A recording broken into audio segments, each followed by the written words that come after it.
China సాంకేతిక రంగంలో ఎప్పుడూ ఒక అడుగు ముందే ఉంటుంది. ఇప్పుడు ఏకంగా మనుషుల పిల్లలను కనే రోబోలను తయారు చేయడానికి ప్రయత్నిస్తోంది.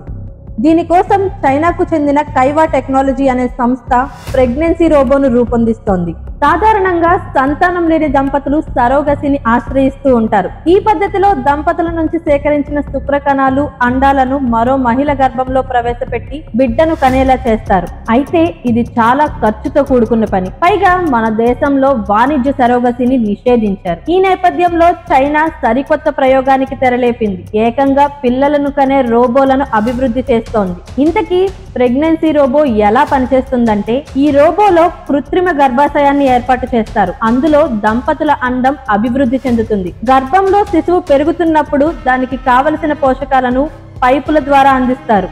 మొత్తం 9 నెలల గర్భధారణ కాలం తర్వాత బిడ్డ బయటకు వస్తుంది. ఈ ప్రయోగం విజయవంతమైతే సరోగసి కోసం వేరే మహిళల అవసరం ఉండదు. రోబోలే మనుషుల పిల్లల్ని కంటాయి. కృత్రిమ గర్భాశయం తయారీ పూర్తయింది. దాన్ని రోబో కడుపులో అమర్చి పరీక్ష చేయటం మాత్రమే మిగిలింది. ఇకపై మనుషులు, రోబోలు కలిసి పిల్లల్ని కనొచ్చు. ఈ ప్రాజెక్టుకు సంబంధించిన న్యాయపరమైన, సామాజిక పరమైన సమస్యలపై ప్రభుత్వంతో చర్చిస్తున్నాం అని కైవా టెక్నాలజీ అధినేత డాక్టర్ హాంగ్ కీఫెంగ్ తెలిపారు.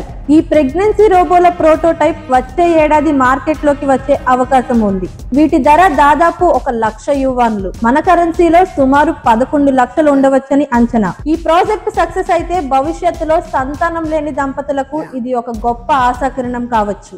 ఈ వీడియో మీకు నచ్చినట్లయితే లైక్ చేయండి, షేర్ చేయండి. సిటిజన్ ఫోర్స్ న్యూస్ ఛానల్ను సబ్స్క్రైబ్ చేసుకోండి.